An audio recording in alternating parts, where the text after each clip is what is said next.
अस्सलाम वालेकुम जी।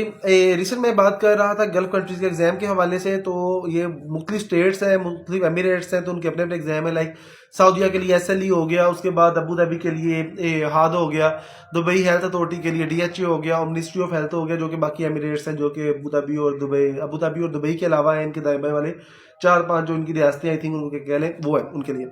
ये एक चीज़ याद रखिएगा कि पेपर क्लिनिकल ओरिएंटेड होता है और पेपर पास हो जाता है अगर इंसान मेहनत करे। पेपर इतना टफ नहीं होता, प्रॉपर गाइडेंस हो तो पेपर निकल जाता है। इनके जिस तरह पास पूल होता है ना, जैसा पार्ट 1 का पास पूल है, इनका भी पास पूल है। जो बंदा नीयत से पास पूल करे वो भी निकल जाता है। और इसके अलावा जो अच्छी क्लिनिकल बुक्स पढ़ी हो, जिस बंदे ने प्रॉपर वार्ड में काम किया है ना, वो बंदा स्कूल से एग्जाम को क्लियर कर लेता है, उनके लिए मसला नहीं होता। एनी हो, अब मसला पेपर पास करना नहीं है। पेपर आप लोग पास कर लोगे इंशाल्लाह। इंशाल्लाह पेपर टफ इतना नहीं होता, पेपर निकाल जाओगे। उसके बाद जॉब के हवाले से मसला आता है। पूरी दुनिया में सैचुरेशन हो रही है, वो बेशक पाकिस्तान है, पाकिस्तान में आपके सामने सैचुरेशन है, यूके है।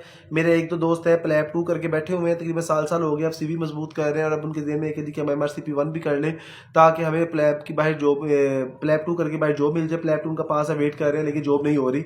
ये रियलिटी में कई ऐसे लोगों को जानता हूँ, मैं किसको डिसाइड नहीं कर रहा, दुनिया का बता रहा हूँ यार। कई ऐसे मैं लोगों को जानता हूँ कि USMLE के स्टेप्स क्लियर करके मैच का इंतजार करते रहते हैं। मिल जाता है, लेकिन कम से कम कुछ 6 महीने, साल, 2 साल इंतजार करने को, 2 साल तो ज़्यादा हो गया, लेकिन इंतजार करना पड़ता है मैच के लिए भी। ऐसा नहीं है कि फौरी तौर पे आप कह लो कि मैच आपको मिल जाए। तो सैचुरेशन पूरी दुनिया में हुई है। ऐसा नहीं है कि गल्फ स्टेट्स में, गल्फ स्टेट्स उनके लिए। अब देखो ना, गल्फ स्टेट का पेपर पास हो जाता है, लेट्स में पेपर पास हो गया। अब जिस तरह पाकिस्तानी सिस्टम चलता है कि आपने मुख्तलिफ हॉस्पिटल्स में CV ड्रॉप करनी होती है, तो ऐसा ही बिल्कुल इन कंट्रीज में चल रहा है, सऊदी दुबई में ना। आपने मुख्तलिफ हॉस्पिटल्स में सबसे बेस्ट वे ये है जॉब लेने के लिए कि आप इनमें CV ड्रॉप करो। अब आपने पेपर पास कर लिया, अब आप क्या करते हो कि मैं बताने लगा हूँ, आपको खुद समझ आ जाएगी कि टाइम वेस्ट नहीं करना, किन लोगों ने तैयारी करनी है एग्जाम, किन लोगों के लिए ज़्यादा अच्छा है। कि पेपर पास करके पाकिस्तान के सिस्टम की तरह डिग्रियां अपने पास थोड़ी रखनी है। तो जब पेपर पास हो गया, उससे अगला जो स्टेप आता है, आपने मुख्तलिफ हॉस्पिटल में CVs को ड्रॉप करना होता है। लाइक मतलब कि दुबई के मुख्तलिफ अस्पतालों में चले जाओगे, वहाँ पे XYZ की हॉस्पिटल है, फिर वो आपको जॉब के लिए, इंटरव्यू के लिए बुलाते हैं। लेट्स सपोज उनका इंटरव्यू जैसा पाकिस्तान में होता है प्राइवेट हॉस्पिटल में, वैसे ही होता है कि आपको फ़ोन आएगा जी कि डॉक्टर हसीब आपका इंटरव्यू है, आप आ जाएं। अब डॉक्टर हसीब ने CV तो ड्रॉप करवा दी अपने किसी कुलीग के थ्रू। अब डॉक्टर हसीब बैठा हुआ खुद पाकिस्तान, तो ना तो डॉक्टर हसीब के पास ऐसी कोई एक्स्ट्रा क्वालिफिकेशन है कि डॉक्टर हसीब का जो इंटरव्यू ऑनलाइन कर ले, जिस तरह कंसल्टेंट का अक्सर वो कर लेते हैं ऑनलाइन, मतलब स्काइप के ऊपर। तो डॉक्टर हसीब ने GP वहाँ पे अप्लाई किया हुआ है। तो मेरे पास ऐसा कुछ भी नहीं है कि वो मेरा इंतजार करें। तो इंटरव्यू बाकी जिन लोगों ने CVs दी होगी, वो उनमें से किसी एक को बुला के सिलेक्ट कर लेंगे, मेरा चांस मिस हो जाएगा। तो ये उन लोगों के लिए बेहतरीन है जिनकी फैमिलीज ऑलरेडी इन कंट्रीज़ में रह रही हैं, सऊदीया, दुबई, अबू धाबी, शारजा वगैरह में, ताकि वो एक पेपर पास करने के बाद अपनी वहाँ पे CVs ड्रॉप करें और वहीं पे जाकर कुछ अर्सा स्टे कर लें, ताकि अगर इंटरव्यू की कॉल आए तो वहाँ पे जाके अटेंड करें। अगर आप MBBS के बाद सऊदीया या इन गल्फ स्टेट को रेजिस्ट्रेशन बनाते हो तो बहुत अच्छा है। यहाँ पे ग्रोथ के मौके आपको बहुत ज़्यादा नहीं मिलेंगे।